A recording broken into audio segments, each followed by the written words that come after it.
They travel at speeds pushing 200 miles per hour. The very best drivers in the world putting their lives on the line every week. It's time to get the lowdown on this week's contenders, plus a look at the key driver matchups. Right now on Gone Racin. Welcome back in to another edition of Gone Racing here live at the South Point Hotel Casino. Jeff Motley alongside Brendan Gaughan. And Brendan, we saw our first ever doubleheader on the same weekend for NASCAR this past weekend at Pocono. What'd you triple think? Header in one day. We had triple header in one day if you count the trucks and the Xfinity Series, but we had a doubleheader. We had Saturday Cup race and a Sunday Cup race. I think we're going to. They haven't announced it yet, but I think we're probably going to see a couple more of those this year at Dover and at Michigan, and then we may see some next year. What were your first impressions? You know, first as a race fan, waking up at 8:30 in the morning on the West Coast. 9 o'clock in the morning on the West Coast. You saw a truck race because it got rained out the day before. And turned on the truck race. 6:30. It was 6:30 in the morning out here on the West Coast. I'm telling you, I woke up, I watched racing from dawn to dusk. It was awesome for me as far as being a race fan. I was so bummed out the fans did not get to partake. Can you imagine? That infield was sold out. It was, it was supposed to be, it was a sellout for the infield. Right. Can you imagine what the fans would have seen, Motley? Holy smokes. They would have, been going crazy to see and in fact, I was impressed that you were watching them because you're sending me a text as soon as the race was over, crowing about your fantasy league. Since on Sunday. Since your other picks on the show didn't go quite as well. But that's in fact, none of us did. But if Saturday was Sunday, I'd have been golden. I'm just saying, but I don't even want to talk about Saturday when two of my five guys that I picked took each other out in one crash. Nice job. So, thanks Tyler Reddick and Erik Jones. The race was, I gotta say, like a shorter race. Motley looked great. There was a little more urgency. You saw how many different strategies, guys coming different parts of the stages. You saw guys running long. Kevin Harvick won the race by pitting earlier, getting the tire. Denny Hamlin stayed out later. You had mixing strategies, which is what you get at Pocono.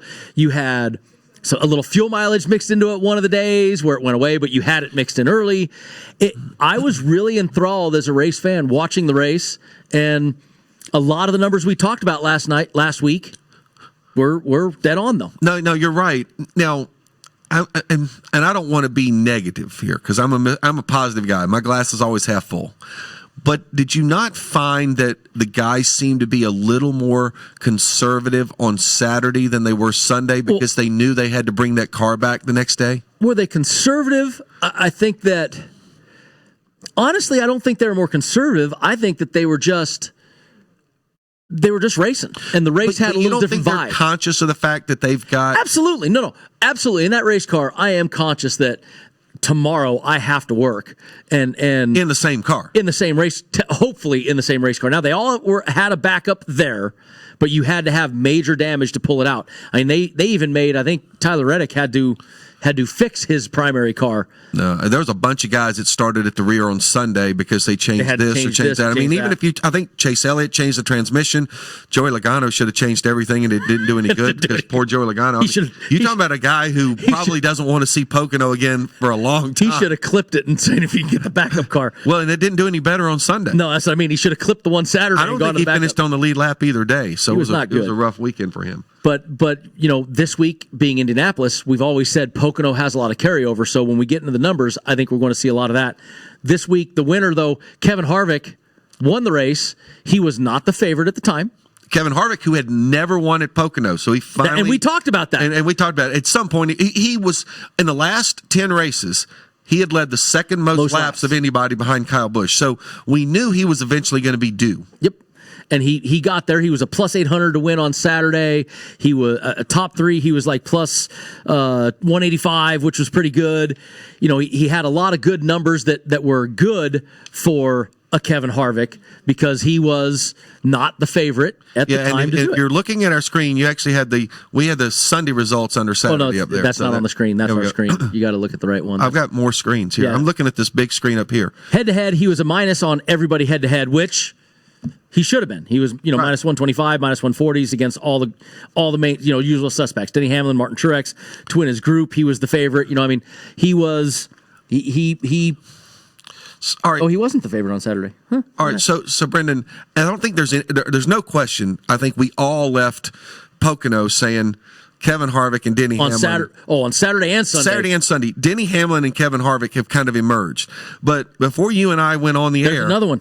There's a guy who is, I mean, look, I'm convinced he is going to be in victory lane before we get to the end of August. Who are the two people you and I have been arguing that are the hottest two drivers in the sport? We've been talking about Ryan Blaney and Chase Elliott. And Ryan Blaney and Chase Elliott, are they anywhere? Were Chase Elliott on Sunday finished in the top 5, but were either of them a factor most of this race? Neither were a factor really that much at all the whole weekend. But who was? ERIK Almirola. The guy that went across the line backwards at Talladega and finished third. ERIK Almirola. I mean, he was 12-1 for a top 3 on Saturday. So, I mean, that was pretty... That's a great return if you're looking for a return. ERIK Almirola was 12-1 on Saturday.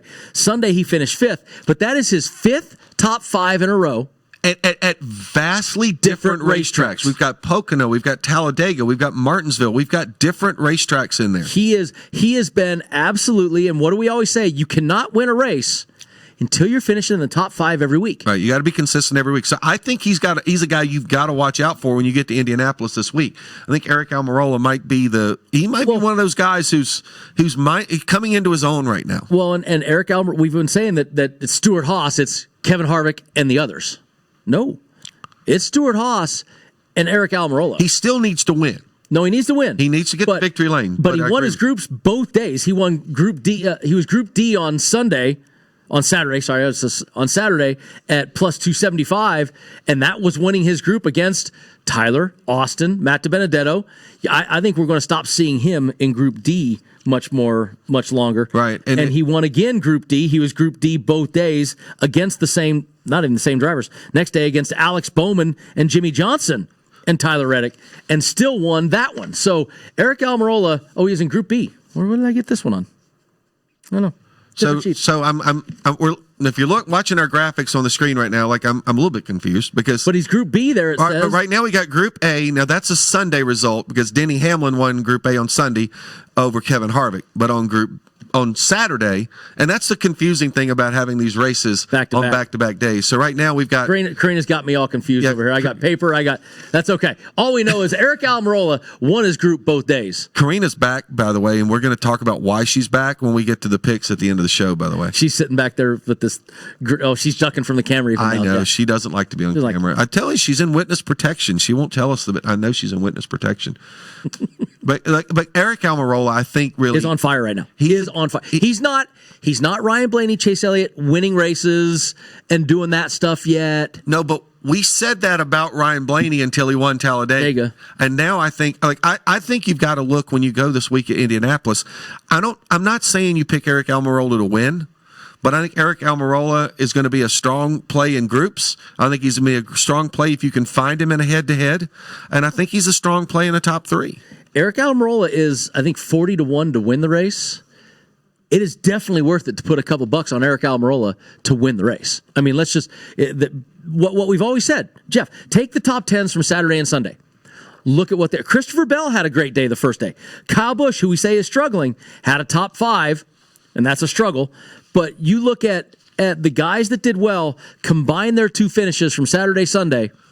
Michael McDowell crashed on Sunday, but was running really well and did really great on Saturday. Kyle Busch was running really well on Sunday when he crashed out. He and Ryan Blaney got together, and that was a lapper got as Kyle's Garrett Smithley, somebody another like one that, of those deals. got in the way. All right, let's talk about Kyle Busch for a second. He's our defending champion. Now, one thing that we heard this weekend that I had not heard before was that Kyle is a guy who really, really needs practices. That he says that. He likes that. He's a guy who says, I can make changes and I'm ready on race day. So he even said in his interview on Sunday when he got crashed out, he said, you saw how much better we were on Sunday because we raced on Saturday, and he kind of used it as a practice session. Now, look, you've driven for a lot of years. I mean, you've been driving for a long time. That's why you got gray in your beard over there. I can say that because you've been doing it you are. I mean, are you older than anybody out there running? Matt Kenseth is back. Thank you. Is Matt older than you? Yes, Matt Kenseth is much older than me. Right, much older. Much older, Matt. Much. Do you buy into that lack of practice for a guy like Kyle Busch? Where here's the thing. It's not affecting Kevin Harvick or Denny Hamlin. But here's the thing. Kyle Busch is so good. Maybe that's what he needs to get a feel in his race car and get what he likes. Whatever Kyle Busch needs. Look, some people need practice. Some people don't need practice. Allen Iverson, the practice thing. Everybody loves to bring it up. So everybody's different. But Kyle on Sunday was leading the race when he got wrecked and was looking really well. And he even said in his interview, he goes, "We were way better today." Even though he finished 5th on Saturday, he said, "We were way better today on Sunday." Kyle Busch has been finishing top 10 every week, top 5. He's just not winning. And I've been fading Kyle Busch because he has not been winning. So I'm still on the fade side. Asterisk. I say that Pocono is just like Indianapolis. That's what we've always, as race teams, we have always determined that. Kyle Busch, as strong as he was Sunday, will you call that a practice session for Indianapolis? Since we do call them very similar, they're he can't take that car because it got wrecked, but he can take. Well, they might be able to fix that car and put it back because that'd be the type of car they would bring. I think that's a fair question. I'm not sure. Like, I'm looking at the Joe Gibbs team right now, and I am clearly seeing Denny Hamlin is leading that Absolutely. team right now. And Kyle Busch does not have a win yet this year. Martin Truex Jr.'s got a win at Martinsville. I'm really kind of looking at Martin Truex Jr. and Kyle Busch is sort of playing catch up to Denny right now. And look, Erik Jones got a top 3 on what day did he finish? Sunday. On Sunday, he finished in the top 3. And Erik Jones, I think, had he not had the early problems on Saturday, would have also been there. Because said that his track record at Pocono, and I really think we'll good. see that this weekend at Indianapolis. I think, once again, Indy and Pocono being so similar, I'm going to look at that. Martin Truex Jr. was 6th and 10th, Saturday to Sunday. He was not a factor for the win. He wasn't up there battling, but he was 6th and 10th. If we're calling this a practice session like we are, that Kyle Busch needs practice. First, I'm going to look at Joe Gibbs' organization. Saturday, 2nd, 5th, 6th. Erik Jones was crashed, but was good. And Christopher Bell was 4th, which is, oh my goodness, where did Christopher Bell come from? Okay, Sunday. And then Christopher Bell crashed out on Sunday. Right. Denny Hamlin, 1st. Martin Truex Jr., 10th. Kyle got crashed and Christopher Bell Erik crashed. Jones, 3rd. Kyle got crashed and Chris got crashed. So I'm going to go back and say, organizationally, I'm going to look at Joe Gibbs Racing and say, okay, it may be Denny Hamlin leading the charge, but Kyle Busch showed up. Martin Truex didn't show up as strong, but he was still there. Erik Jones showed up very strong. Even Christopher Bell, who's been struggling very badly, showed up. But you get a guy like Christopher Bell, he's going to push too hard now. That's what fades me on Christopher Bell is he feels that pressure and wants to push. I don't think Erik Jones is feeling that pressure right now. So last year about this time, we were having the conversation of Kevin Harvick's got to start winning because he's not getting any playoff points. And Kevin Harvick started getting his act together, and he started winning some races, getting some playoff points to get himself in the mix. And now I feel like we're having the same conversation about Kyle Busch because the one thing Kyle Busch is not doing right now is building up any playoff points. And we're not that far away. Keep in mind, the regular season's going to end the last week of August at Daytona, and we're already in July. Well, and we're already at race 15. There's only 10 races left. So if you take 10 races, it's 5 bonus points to win a race. That's 50 points. And you get 1 available. point for winning stages, and he's not even winning a lot of stages. And there's 2 stages per race, so there's not a lot of bonus points left available. Somebody's got to start racking them up. In fact, look at the regular points right now. Kyle Busch, after crashing out the other day, I believe he's 11th or 12th. He is really close to being in that second group on the qualifying draw.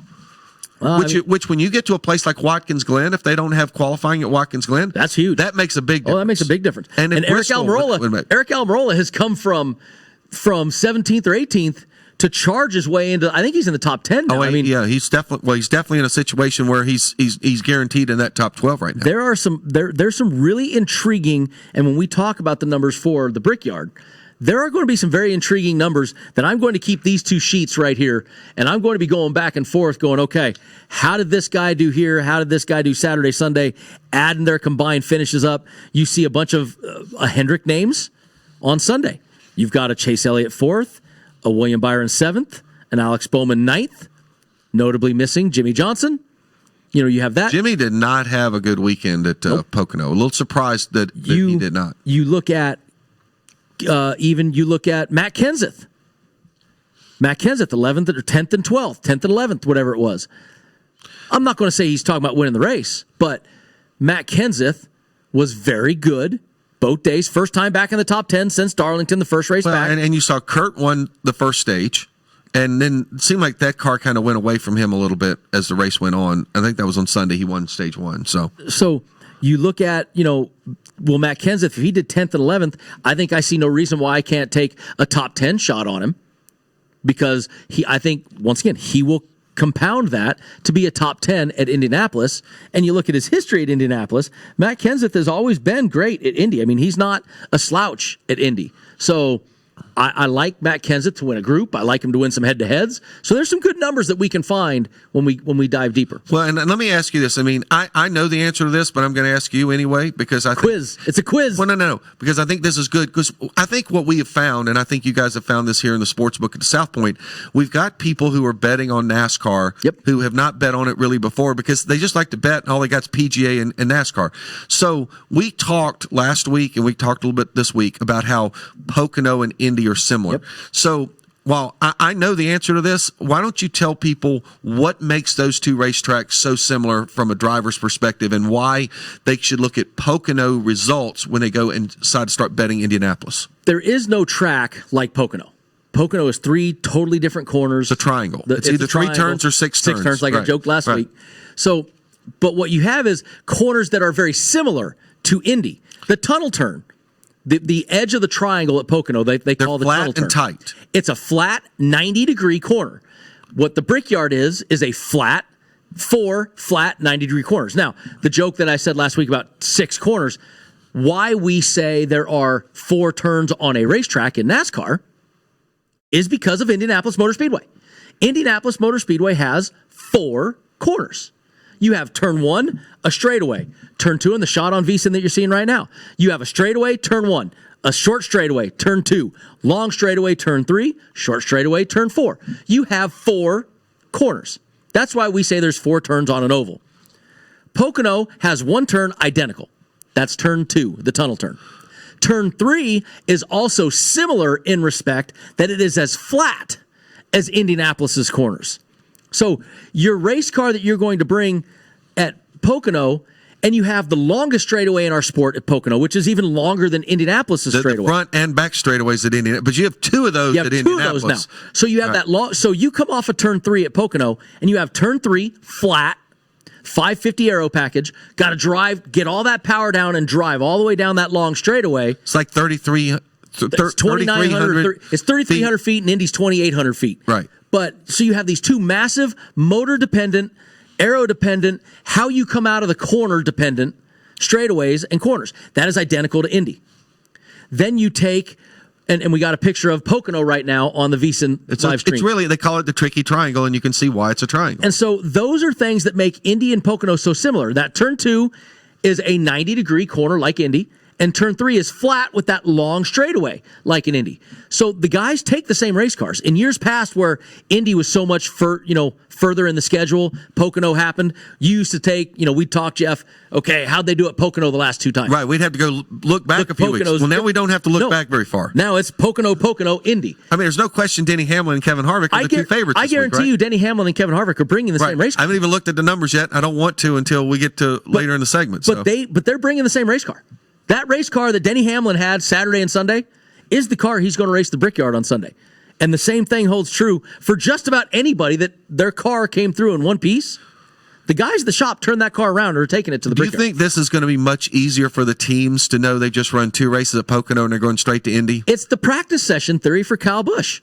I think they know that they have the same package, 550, the same race car. It's going to be similarly sprung. It's going to be similarly sway barred. It's going to be track barred about the same. You're going to have the same camber settings. You're going to have so many things similar that you had at Pocono that all the guys did was go home, do a refresh, put that race car back in the hauler, and they sent it to the Brickyard. And do you think going to Indianapolis for these guys, look, I know the Brickyard 400 is maybe not what it was when they started running there in the 90s or whatever. It's still the Brickyard. But it's still Indianapolis, right? So this is circled on every guy's schedule every year, right? It's Indianapolis. You want to kiss the bricks. It's when you go to Indy, I don't care. Even when we were going to IRP, It's still Indy. You wanted to go there, but to be at the big track, and how about this weekend, though? I mean, you're kissing the bricks. To kiss the bricks at Indy, I think it's cool as hell. They kept the bricks at the start-finish line. I mean, come on, that is amazing. And the guys that have done it, you watch their kids go, Daddy, don't you always tell me not to do that?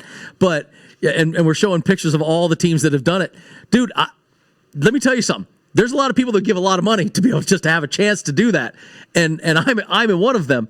But what they have is you have a racetrack that is so unique, so historical. And this weekend, you're going to have the first time ever Indy cars at the same racetrack, not the same. Right. IndyCar and Xfinity on Saturday are going to run the road course. And then Sunday, you're going to have the Cup car. So another weekend for fans that, oh my God, you're going to see such an amazing. And now, listen, race fans battle. IndyCar fans and NASCAR fans are normally button heads and don't get along. What they don't realize, the drivers really like each other. Kurt Busch ran the Indy 500 a few years ago. Jimmy Johnson is going to do a test, I believe, in Scott Dixon's car with Ganassi. So, I mean, it's a big deal to have us all together. I can't wait to see how this weekend flies out, and I hope the bettors take notice also. Well, and I think they will. And I think that's going to be kind of a neat thing to see them running. I don't think there's going to be the advantage of having rubber down on the racetrack or any of those kind of things because of the way they're going to be racing and they're going to be going backwards. But I'm excited to start breaking down the Brickyard 400 when we come back on Gone Racin.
Welcome back to our weekly NASCAR show.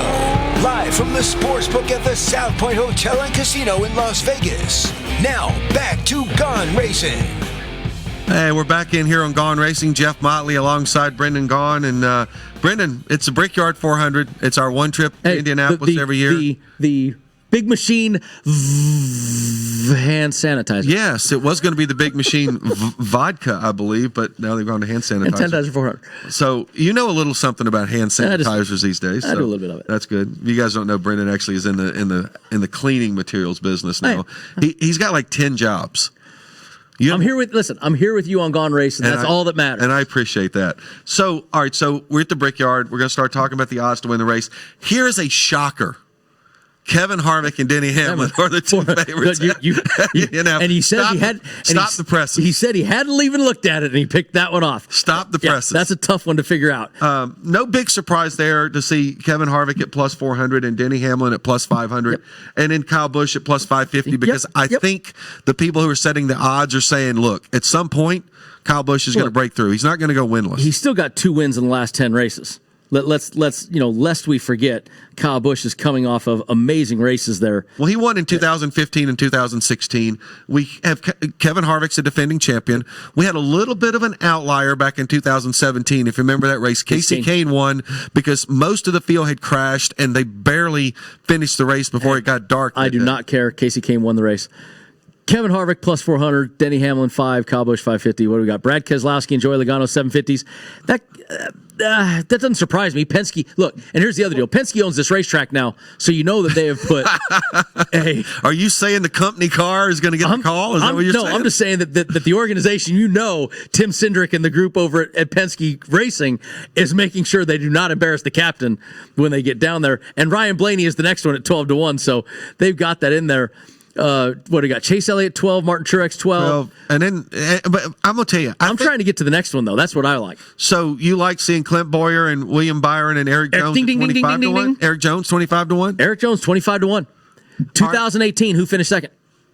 Erik Jones. Erik Jones. Who finished third on Sunday at Pocono? Erik Jones. Erik Jones. And who got crashed out by Tyler Reddick on Saturday when I picked him to win his group? Erik Jones. There you go. All right, but I want to even look a little farther down. There's 2 guys I'm looking at that if you really want to take a flyer right now, Aric Almirola. 40 to 1. Start of the show, 40-1. And that other car that we call a Penske car, Matt DiBenedetto, 60-1. Now, look, I'm telling you, and I've been saying this, and maybe I could be wrong, I think the next guy to visit Victory Lane who does not have a win is going to be Matt DiBenedetto. Matt DiBenedetto has a top 10 there when he drove for Archie St. Hilaire in the old 32 car. I mean, finished top 10. Where did he finish Sunday at Pocono? 6th. There he is, 6th. That car's good, and he's good. I'm telling you, it's all going to come together on a particular Sunday. I'm not to win the race. And we talk about this all the time. It's very tough to hit a 40-man horse race. And chalk heavy this sport is, absolutely. But if you're talking about taking a minimal risk with a great return, Erik Jones, Aric Almirola, Matt DiBenedetto. I think those 3 right there are 100% a worthy risk. 25-1, 40-1, and 60-1. That is by far a acceptable risk. And Brendan, I'm not going to also discount a guy that's coming in right now at 33-1 on that list, Alex Bowman.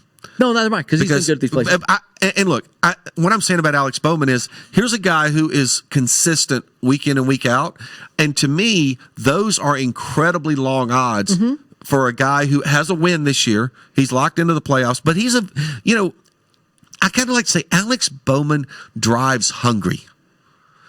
He drives as if his ride the next week depends on it sometimes. And that's why I think Alex Bowman is the kind of guy that, now granted, if he was sitting there at, say, 12-1, I would not be as high on him. But 33-1 is a large number. I just think some of the long shot numbers on there right now are some. But you talk about the slim numbers, even 400 or 500 on Denny Hamlin.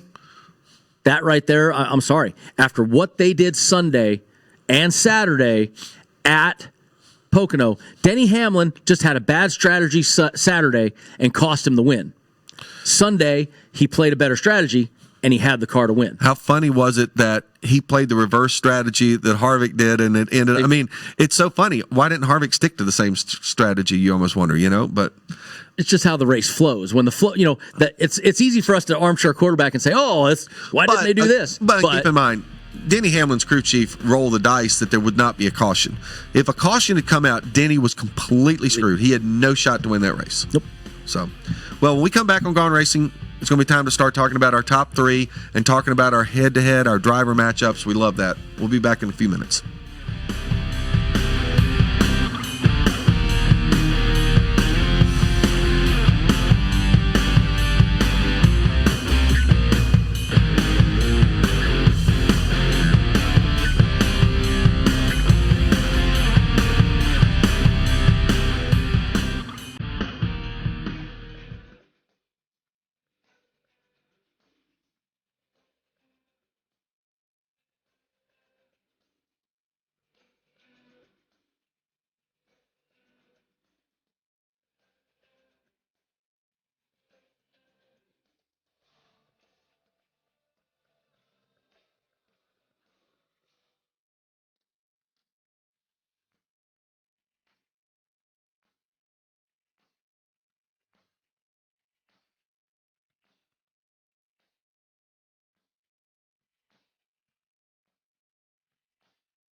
Welcome back to our weekly NASCAR show, live from the sportsbook at the South Point Hotel and Casino in Las Vegas. Now, back to Gone Racing. We're back here again on Gone Racing. Jeff Motley alongside Brendan Gaughan. And Brendan, we've talked about odds to win the race. It's now time to start talking about the DraftKings top three. And no big surprise. Again, just sort of like the odds to win the race. We see Kevin Harvick, Denny Hamlin, and Kyle Busch as the three guys at the top. But, we talked about how we saw some comers and goers at Pocono. We saw an ERIK Jones getting in the top three, and he's at plus 650 in the top three. So and an Aric Almirola. And Aric Almirola, and he's at 10-1. And he's at 10-1. So I think the one thing that, and I think that's something people have to get in mind. Don't look at the top three as picking a winner. but looking at a guy that's going to be consistent, who's going to run well, who's going to be up near the front. Because look, at a place like Indianapolis, you could conceivably be 8 or 10 seconds off the lead and still finish in the top 3. Well, and we've just talked about who's the most consistent guy that has been top 5 weeks in a row, and that is ERIK Almirola. He's coming off 2 straight top 10s there with organizations that were not, he's been at Stewart-Haas where he was kind of the odd man out, and he's had 2 top 10s in a row. And I definitely think he's a guy to take a look at because I think he's going to run well. I think we know that guys like Erik Jones and ERIK Almirola are a couple guys that have got some longer odds who are going to run well when they get to Indianapolis. And a 5th and a 3rd makes me look at him and say, hey, wait a second. 3rd and 5th in the 2 races I said are identical to this. Erik Jones being there ERIK Almirola is definitely someone I should look at. And Erik Jones with 1 race in the top, a second place finish, 3 data points, second place in 2018. I got to like those returns right there on those guys. I mean, having Brad Keselowski at 200 or Joey Logano 200, yeah. Ryan Blaney, Chase Elliott, the 2 guys we said are the hottest in the sport, 350s. Yeah, okay, that's right. Clint Boyer's even good at 650. He's great at this place. But I like those deep numbers there more so than I like the Kevin Harvick, Denny Hamlin. I think those might be locks, but... Well, and I think that's the thing. I mean, you see, I'm almost surprised that as a plus number beside those 2 guys. I think that Kevin Harvick plus 115 is pretty slim. I'm surprised he isn't maybe a minus. Remember last year we saw Kyle Busch in the minus category in the Martin top 3. Truex Jr., Kyle Busch, and Kevin Harvick last couple of years. We've had minus numbers. Correct. So I mean, without practice, fortunately, we know that number is not going to change drastically, except for betting. But I think that Kevin Harvick might get to a minus number before the start of the race. Now let's start looking at some of the driver head-to-head matchups, and we've got some big numbers in the driver head-to-heads. I mean, one that just and Brendan, this just completely flies off the page at me. Martin Truex Jr. is a plus 160 against Kevin Harvick. Now, look, I know Kevin Harvick was one of the 2 best cars without a question at Pocono, but I remember how many times Martin Truex Jr. has run really, really well at Indianapolis. In fact, one year he and Kyle Busch were clearly the class of the field, and they wrecked each other. And they took each other out going into turn 1. I just think that number is just ridiculous. I mean, they're taking that number off of recent history where Martin Truex has 3 horrible races in a row. I get it. Well, they weren't horrible races. His result was horrible finishes in a row. But Martin Truex Jr. and Kyle Busch had that amazing battle where they wrecked each other, and Joe Gibbs was just pulling his hair out. And the Martin Truex Jr. wasn't racing for Joe Gibbs then. It was he was at Furniture Road. I mean, but still, I like Martin Truex Jr. a lot on a 165 against Kyle Busch, who I say I'm fading lately. That's a decent enough spot for me to go on a superstar like Martin Truex and go, okay, he was 6th to Kyle's 5th on Saturday, and Martin Truex was 10th, where Kyle Busch was the class on Sunday until the wreck. So, well, and another number that just kind of leaps out at me is that, and I know it's Denny Hamlin against Kevin Harvick, but Denny Hamlin's getting a plus number at 115. Now, to me, that's even to me.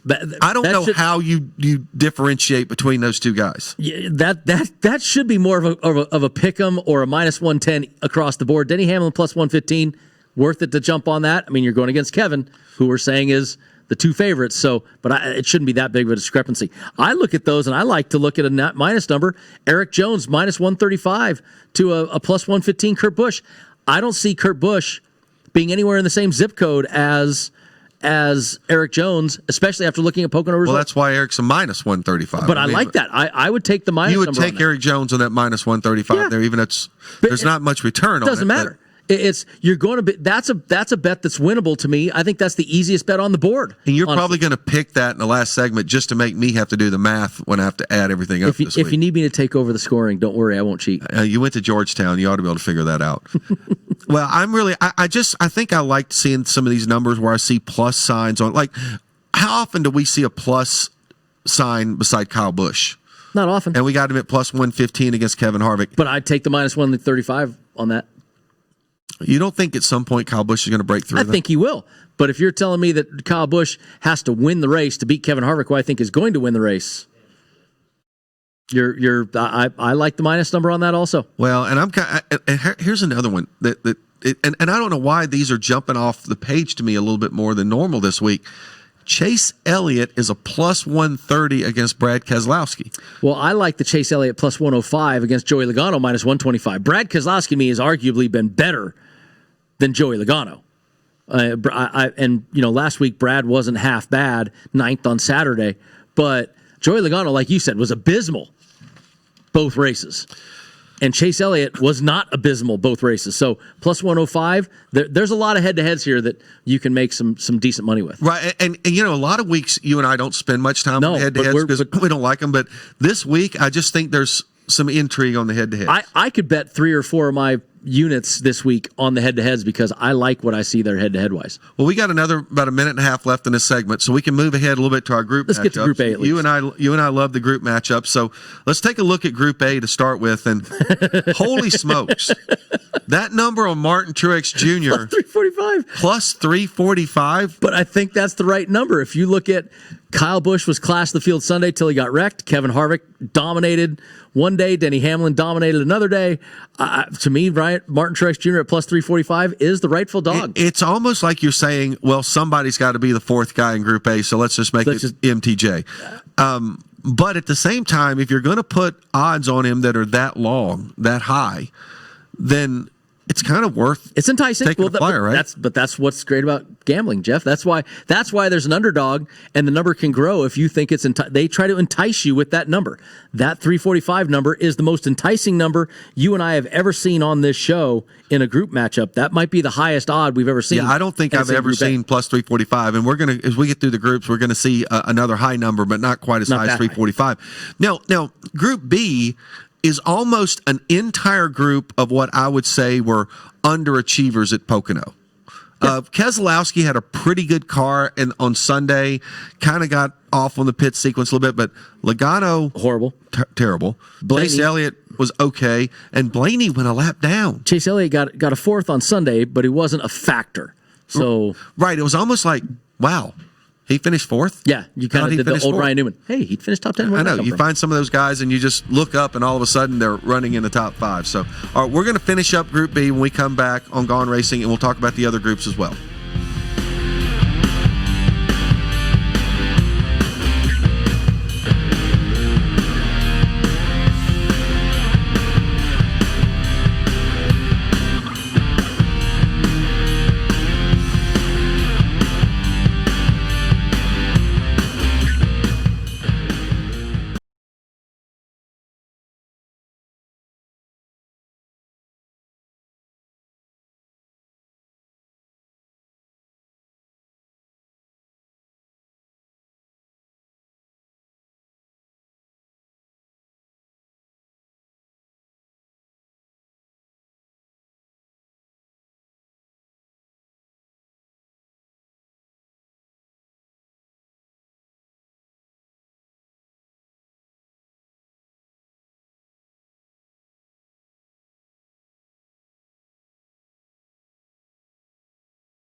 back to our weekly NASCAR show, live from the sportsbook at the South Point Hotel and Casino in Las Vegas.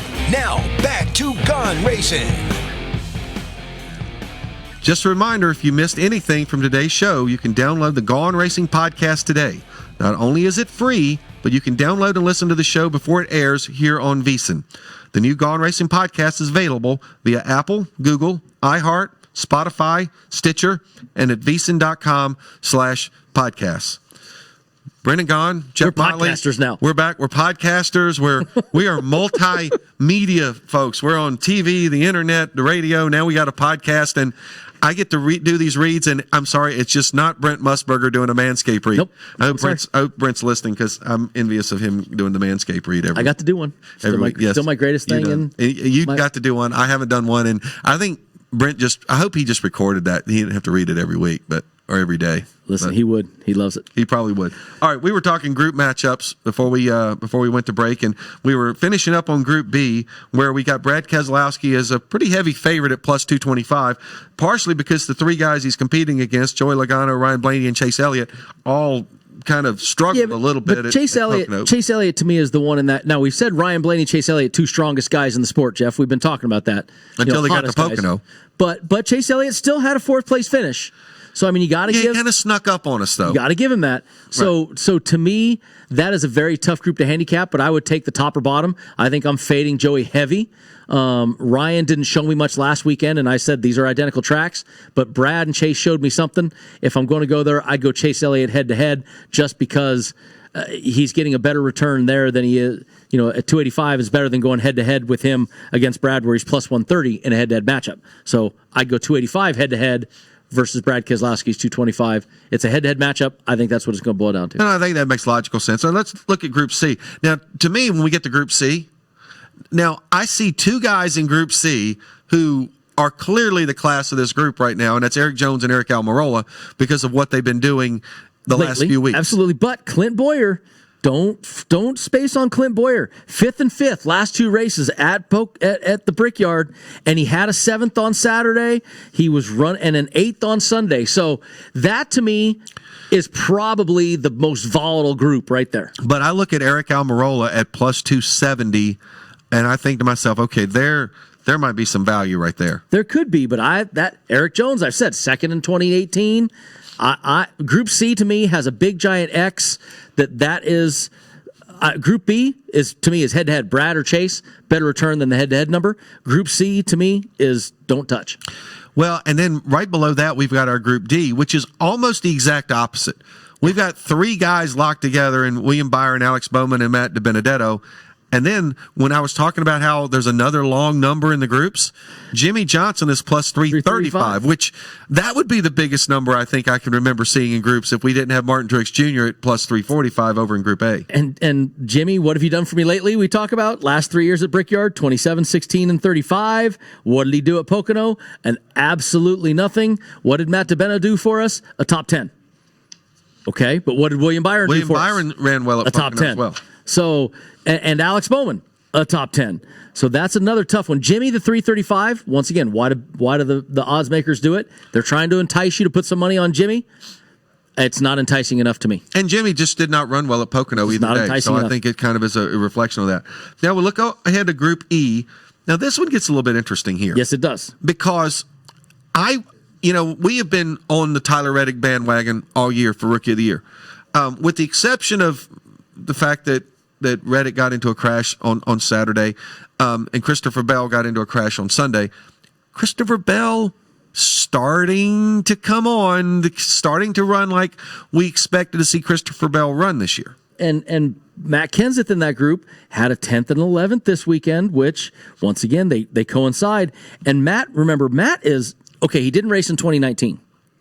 But he's been 2018 12th, 2017 Remember they were giving you a hard 5th. time about using your cell phone on the show? I'm keeping it lower now so Karina doesn't yell at me. It's down here. I'm not like doing it up here now. I mean, I just did that, so I guess that. See, there you go. We can see Brendan's cell phone on TV. But so we've got, if you go to his last 6 races, 5, 4, 7, 2, 5, 12.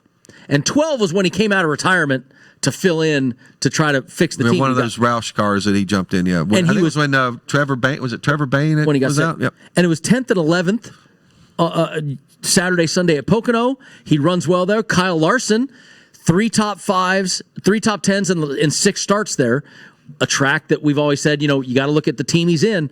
So I kind of like Matt Kenseth at the bottom of that at the high number at the 275. Well, and then let's look at Group F. Wow. Look at the disparity in the numbers in Group F. And Chris Buescher probably is a pretty good number right there, though. But Newman, a past winner here, odds-on favorite. Stenhouse, I don't know why Stenhouse is that high up, honestly. If you look at between him and Chris, I think Chris has been out-dueling him head-to-head. And if you go to this track, Buescher's got 4 races, 1 top 10. Stenhouse, 7 races, no top 10s. Average finishes of 15 and 28. So right now, Chris Buescher, other than Newman, it's his home track. He loves it there. He's great there.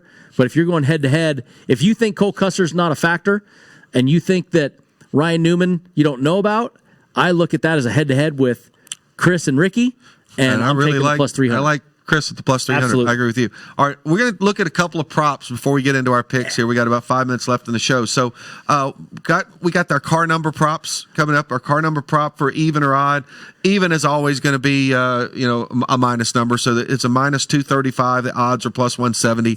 A lot of guys that even numbers, but that odd gets you Denny Hamlin. The odd gets you Denny Hamlin. The odd gets you Chase Elliott.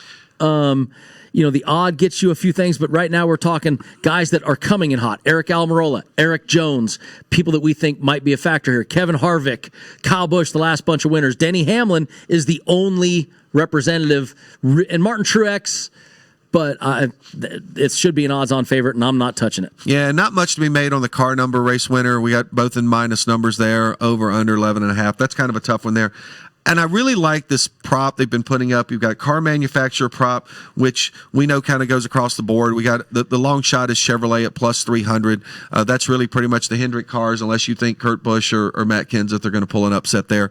But then one of the things I love is this team of the race winner. I do like that. I really like that. And we see Joe Gibbs at plus 150. Stewart-Haas Racing is plus 300 with Kevin Harvick and Aric Almirola. And I really kind of think that's kind of an intriguing number. And look, this race comes down to fuel mileage a lot. Any other team, the field, 18-1. Not often we see fuel mileage come to this race. We don't see the surprise other than the Casey Kane thing a couple years ago.